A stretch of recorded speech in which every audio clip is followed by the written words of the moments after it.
liked last night's Raw? Nobody!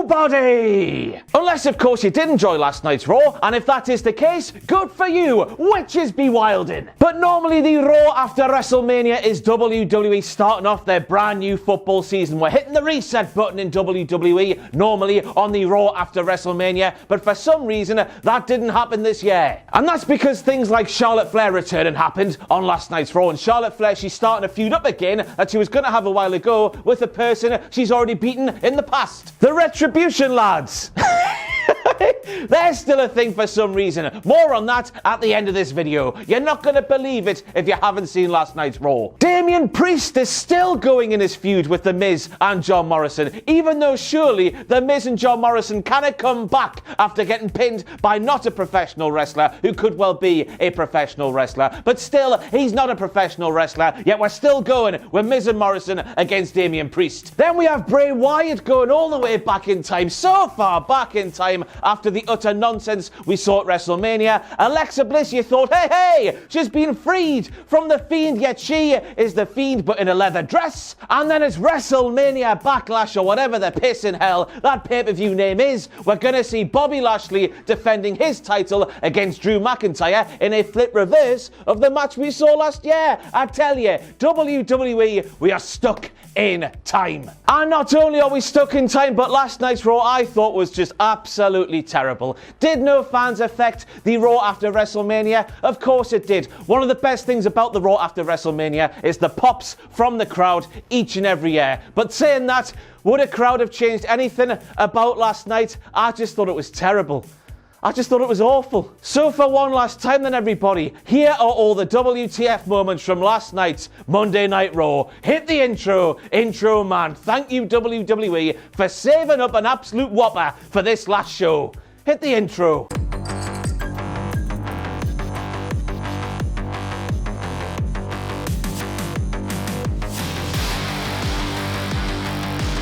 Last night's Raw kicked off with a scene that made my nipples tingle, so it did, because Bobby Lashley, he was being treated like a babyface, an all-conquering babyface, even though he's a heel. And not only that, I was looking at Bobby Lashley there and I was thinking, hey ho, Bobby Lashley, I know that suit from somewhere. Who have you stolen that suit from? And then gimmick infringement came let me know that Bobby Lashley is committing gimmick infringement on the OG pimp himself, Colonel McSweaty Bollocks, Shane O'Pimp, which I guess that Shane McMahon now has a proper legitimate reason to get a feud going for the WWE title. Rest in peace, wrestling. And I've got to wonder, I saw that site there and I was thinking to myself, hey, what do WWE not like about Tom Phillips when he's on the air doing the commentary? Now, of course, on Straight to Hell, former WWE superstar Aiden English let me know that Tom Phillips is basically the second in command to Maggle Cole in running the WWE announcers. So at least Maggle Cole sees something in Tom Phillips, but the fact that Tom Phillips, he's been on NXT, he's been on 205 Live, he's been on SmackDown, he's been on Raw, and none of those runs have lasted for too long suggests that Vince McMahon does not like something, and I do not understand what that can be. Because I think Tom is absolutely fantastic at being what WWE want their normal, straight down the middle, play-by-play commentator to be. It's weird how things haven't worked out, but he's still in such a prominent position running the announce team below Maggle Cole. So Adnan, who made his Raw debut last night, no pressure, Bonnie lad, but I tell you what, from the moment he got on commentary, he saw Bobby Lashley yeet Riddle scooter as far as he could, and he said, oh, come on, not this scooter. Why would you mess with another man's vehicle? I tell you, Adnan was taking the piss, and I liked Adnan. He just sounds sincere. He tries to call wrestling moves by the names. He got a few wrong last night, but hey ho, it was his first night on the job. Let's give the guy a chance, man. It's a hard job. He sounds more like a sports commentator than a wacky professional wrestling commentator. It's just a wholesome, trustworthy voice. And I thought it was a solid outing for Adnan's first night. But the plight of Tom... I say plight. The run of Tom Phillips on the main roster, it's weird, isn't it? Automatic rematch clauses are not a thing in WWE anymore. Remember when that was a thing? I didn't say that, by the way. WWE said that all by themselves. And the worst thing is, nobody forced them to say that, but they did a long time ago, and since then, they haven't flip-reversed that and gone back on their word. They just keep breaking their own rules with no rhyme and no reason whatsoever, and each time it happens, it just makes you wonder, if you're gonna break the rules, Why make the rule in the first place? Rhea Ripley is now part of the brutality world order. You see, she's very clever, you see, because she's taken the new world order, who, by the way, used to do the wrestling way back in the day. They went in the Hall of Fame last year, I think it was. The 2020 class? Yes, I think it was. And you see, she's taken the N from the start of New World Order and replaced that N with a B, creating the BWO. You didn't think that one through, did you, Rhea? So according to Adnan, the Viking Raiders, who used to be made up, by the way, of Eric and Ivar, are now made up, let me refer to my notes once again, are made up of Eric, Ivar, and they might be called the Viking Express now. And you might be thinking, Ross, that's just Adnan getting names wrong, but think about the history of the Viking Express, the Viking Raiders, War Machine, War Raiders, Eric, Ivar, Hanson Rowe, the history of their names in the professional wrestling, and who knows at this stage, Adnan might be telling the truth. Eric might actually be called Eric Ivar now, and Ivar might be a separate man altogether. We don't know what WWE are doing when it comes to the names of those big sweaty Vikings. And I tell you what, all credit in the world to Charlotte Flair for biting her tongue and not listing the fact that WWE said she might have been pregnant while listing all the reasons that were beyond her control. What happened to me there? I've got no idea. While listing all of the reasons that were beyond her control and meaning she couldn't be on the WrestleMania card this year. But within the realms of storyline and kayfabe in WWE, forgetting what happened in real life here, what happened actually, Charlotte Flair berated Mandy Rose and Dana Brooke, and then she vanished. Poof! How dare you do some things, Mandy and Dana? She's gone! So to have her not blaming David Blaine or some wizard who could have possibly made her disappear has got to be a WTF moment there, Charlotte. What are you doing? And then Charlotte Flair said, Karma is a bitch. And I was thinking, that's a bit uncalled for, Charlotte Flair. Karma hasn't been in the World Wrestling Federation for bare time. And then Charlotte Flair listed the following names. She said, Sasha, Bianca, Natty, Tamina. Wow, the Tamina train. It is still going strong. And by the way, Tommy Dreamer is now an official member of the Tamina train. Look, he said so there on Twitter last night. It's lovely, wholesome stuff. Anyway, back to the list. Nia Jax, Shayna Baszler, Mandy, Dana Brooke, Naomi, Lana, Alexa, cause no one compares. No one compares to me. I see you, Adnan. I'm Charlotte Flair, and I'm better than all the names I've just said there. But I was thinking, Charlotte Flair, you've missed off a hell of a lot of names there. So, Becky Lynch, Mickie James, Lacey Evans, Nikki Cross, Reckoning. Remember Reckoning?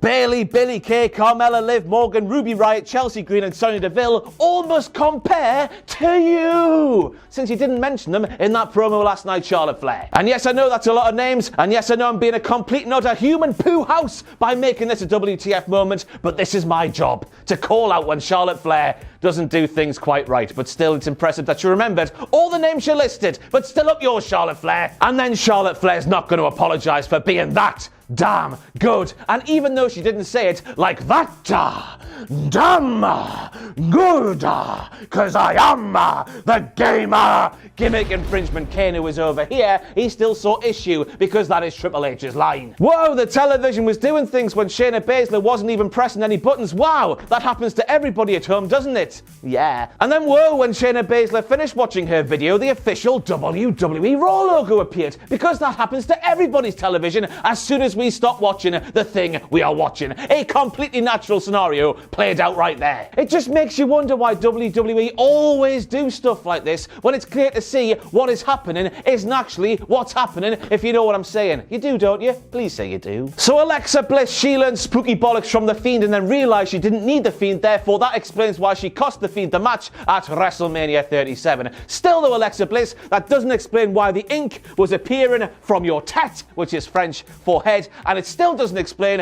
why The Fiend lost after one RKO. I reckon I wouldn't even have lost after one RKO. Everybody kicks out of at least one RKO, apart from The Fiend, which is weird. But then she says hello to her little friend called Lilly. And I thought this was a WTF moment because I didn't see it coming. When she was saying, say hello to my little friend called Lilly, I was thinking, hey ho, maybe Nikki Cross has gone back to her crazy ways and her new gimmick is Lilly. It would sound fantastic in her accent. But no, what was sat next to Alexa Bliss was a little puppet straight from Salad Fingers. I don't know what else to say here. Lilly's a puppet from Salad Fingers who goes hum like Hubert Cumberdale. But after initially thinking, oh, that's quite interesting, let's see where this one plays out from here before trashing it straight in the bin, I was thinking, what the hell must Adnan be thinking? 2 decades or something? He's been commentating on legitimate sports or something like that for all sorts of big broadcasters, and his first night on Monday Night Raw, he's having to put over Lilly. What must he be thinking, eh? So then we see Miz and Morrison. Hey, hey, ho, ho, they're walking backstage like a couple of hip-hop and happening hoes. And then we see Maurice, and we learn Maurice is going to be on Miz TV. But Johnny Drip Drip has no idea what's going on because the Miz is not being a good friend and the Miz is not telling him what's going on. Dissension.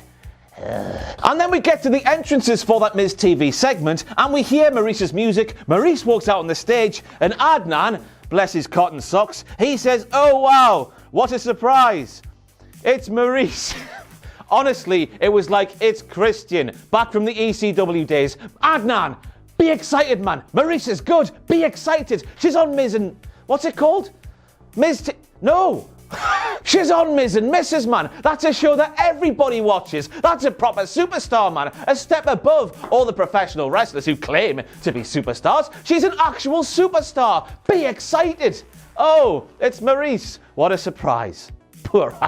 And then because I forgot to write it down on my sheet of paper here, somebody on Miz TV said the following. Never before has anybody seen someone like Bad Bunny do what Bad Bunny did at WrestleMania 37. My thoughts and prayers are with Pat McAfee at this time. I know he's a sportsman, but still, he's not a wrestler, and he was equally as impressive as Bad Bunny was. And then we saw Damian Priest taking on The Miz and Jomo in a handicap match. Jomo and The Miz, they were dressed in street clothes, and the match ended with The Miz winning, but getting stripped down to his undercrackers, being less naked than he would be if he was wrestling in his much smaller tights. But still, that didn't stop The Miz grabbing Maurice, and then missus, I've been too alone in this lockdown for too long now because that was raunchy. That was Monday Night Raw! They did nothing, but still, woohoo! And then, of course, an honourable mention to Maurice for getting her foot caught in the middle of Mrs. Trousers, and then down she went, and oh, how we laughed. Let's unpack this one, right? So we have Miz and John Morrison, who have been doing the professional wrestling for the longest time. They lost a professional wrestling match to a celebrity who could be a wrestler, but still, he's not a full-time wrestler. He is a celebrity in Bad Bunny. They did that at WrestleMania 37. Then we have the guy who was Bad Bunny's tag team partner at WrestleMania 37, a new face to the main roster on Monday Night Raw. He's called Damian Priest, and he's getting a big push up the card. Celebrity rub from Big Bunny. It's all looking good for Damian Priest. Yeah. Then we have the two people who lost to the celebrity at WrestleMania 37 fighting in their street clothes. They're not warmed up. They're not ready to wrestle. They're taking on the big bad, spooky, he's not spooky, shagging professional wrestler called Damian Priest, who is in his tights. Therefore, he's warmed up and he's ready for wrestling. Surely all of those things combined, plus the faint memory of Daddy Drew McIntyre just completely decimating the Miz and John Morrison in handicap action. Surely all of that combined means that Damian Priest will get a big win and continue his ascension up the card and on to better things. But no, Damian Priest loses, and this 50-50 booking, it just makes me so dizzy, so dizzy. Oh my... Now, I bet a lot of you will be expecting me to make a WTF moment out of Nia Jax falling down because, Mandy fell down at WrestleMania on a stage that was wet. She was wearing flat bottoms, professional wrestling shoes. It was going to happen to somebody, it just happened to be Mandy. So because Nia Jax laughed at Mandy Rose for what happened at WrestleMania 37, Mandy got to laugh back at Nia Jax because it happened back to her on Monday Night Raw. Ruffle! Shakespeare is spinning in his grave at the sight and the sound and the sheer awe of the writing in WWE today. Shakespeare could not do this feud any better. But then again, it's Nia Jax. She slipped over. She made a mistake. What's new? And then Nia Jax slipped again because, as always with WWE, we take something that's kind of funny and then we hammer it down people's throats until they choke on it. Hello, I'm Nia and welcome to Jaxass. That's basically what we're doing here. Ha ha ha ha. Oh, how we laughed. It's so funny, isn't it? But it gets worse from here somehow. Somehow this all gets worse from here. Nia and Shayna Baszler are the women's tag team champions. They've held those titles for ages now. They've defeated everybody, including a certain train on the grandest stage. The more point at the sign in the sky. There's nobody stopping them. They are facing Mandy and Dana Brooke in a non-title match on last night's Raw. And surely you would be thinking that if Mandy and Dana could topple the all-conquering heel champions, surely down the line, Mandy and Dana will get a normal tag team match with the gold on the line. That's why they are wrestlers. They should want to win championships and checks and all that stuff. Even though this is basically a shot at the tag team titles, and even though Mandy and Dana have been involved in 9 matches with Nia Jax since October, they know what Nia is, they know what Nia can do. Nia slips off the apron because, haha, that's hilario. She gets a bit angry because of course she would. It's a bit embarrassing, isn't it? Oh, I slipped, oh dear. But Mandy and Dana, the baby faces, remember, the valiant baby faces taking on the big bullies, they get scared and they run away. Dana Brooke then turns into Mike, whatever the bloody hell his name was, from the streets by saying to Mandy Rose, no mate, it's not worth it, let's get out of here, let's get out of the pub. What part of wrestling the women's tag team champions when you are a women's tag team is not worth it? If you win, you get a shot down the line, surely it's worth everything. They made Mandy and Dana look like the biggest pair of idiots in the world ever. How the hell are we as fans supposed to root for a pair of no good cooks? Not like with a spoon, with a U. How can we root for them ever? Dun dun dun dun dun dun dun dun dun. But then there's more. Somehow there's more. After getting themselves DQ'd because they were a little bit scared of a big scary wrestler they have wrestled numerous times before, Mandy and Dana's music was played inside the Thunderdome as if they won. They didn't win. They got themselves counted out because surely they don't actually want to be professional wrestlers, because the one thing wrestlers should want, they don't want. What was all this about? MVP is very good at professional wrestling promos. Maybe, just maybe, MVP is the best professional wrestling promo in all of WWE. But not even MVP can escape. Nothing is given, everything is earned in WWE. A line that we know is absolute bollocks, don't we? How did Goldberg get his shot at Daddy Drew McIntyre at the Royal Rumble of 2021? WWE. How did Rhea Ripley get her shot at Asuka over the weekend there, WWE? Need I say any more? No? Let's move on. Randy Orton doesn't watch Monday Night Raw, confirmed. And that's because he was on last night's Raw saying that both Alexa Bliss and The Fiend have disappeared, it seems. Even though they haven't. Alexa Bliss had already been on the show by that point and advertised heavily throughout all of Raw was a brand new episode of the Firefly Funhouse. Yes, lovely wholesome brother Bray is inside the Funhouse, but from time to time we all know the Fiend can go in the Funhouse because that's how the Funhouse works. So to steal something from Chandler Bing, could Randy be any more wrong? Nah. Yes, I know I said this right at the start of the video, but I didn't get a chance to use the fancy graphic. So there is the fancy graphic for Bobby Lashley versus Daddy Drew McIntyre at Backlash, which is the same as WrestleMania Backlash. WrestleMania Backlash happens this year, Backlash happened last year, but it's the same. And I don't want to say new era, same old poo, because it's not going to be poo, is it? It's going to be good. It's just the fact it's the same. It's a WTF moment, really, somehow. And then we get to the final bit of Monday Night Raw, and I could not believe my bloody eyes, because it would appear that T-Bar and Mace, you know, of Retribution, they are in the Hurt Business. The Hurt Business, it would appear currently, is MVP, it's Bobby Lashley, it's T-Bar, and it's Mace. I'm not making this up. This actually happened on last night's Raw. If you're telling me we are living in a world where WWE took the Hurt Business, which was perfect, by the way, it was consistently a highlight of Monday Night Raw, MVP, Bobby, Shelton and Cedric, they just worked as a foursome. They were an awesome foursome. But if we live in a world where that foursome was ripped apart for no real good reason whatsoever, big baldy bastard Baron Corbin was drafted in for a couple of weeks there, and now we have T-Bar and Mace taking the place as Cedric and Shelton.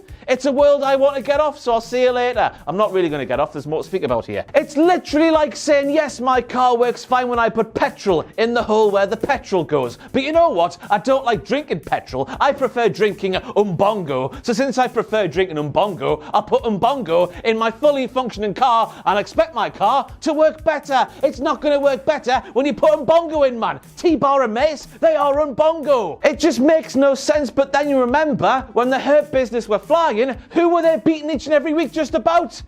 Retribution. So MVP has shouted off... So MVP, the leader of the Hurt Business, has thrown away Cedric and Shelton and replaced those two lads with the lads that Cedric and Shelton always used to beat. Because that makes complete sense, doesn't it, everybody? Oh dear. And so that's it. My voice is gone. That's it for the final ever Raw WTF Moments video. I cannot believe we've got to this place. I've written it down here. 1,890 days ago, I published my first ever YouTube video, and it was the WTF Moments for Monday Night Raw. That's where that started, and this is where this one ends. This is the final Raw WTF Moments video. I'm getting a bit emotional, and I didn't think I would. This is just silly YouTube bollocks, but this has been me life for 5 years, sitting through Raw, so you don't have to. And I'm sorry I cannot do that anymore, but views have gone down to the point where we can't continue it. And to be honest with you, after last night's Raw, and after shooting this video, it's probably for the best for my mental sanity, because I'm losing the plot. But I cannot thank you all enough. No matter what point you've watched over the past 5 years, if you watched 1 second of my videos here doing WTF Moments for Monday Night Raw, I cannot thank you enough. Bloody hell. But now it's time to end. That was the final ever Raw WTF Moments, and I cannot believe it's happened. Ta-da!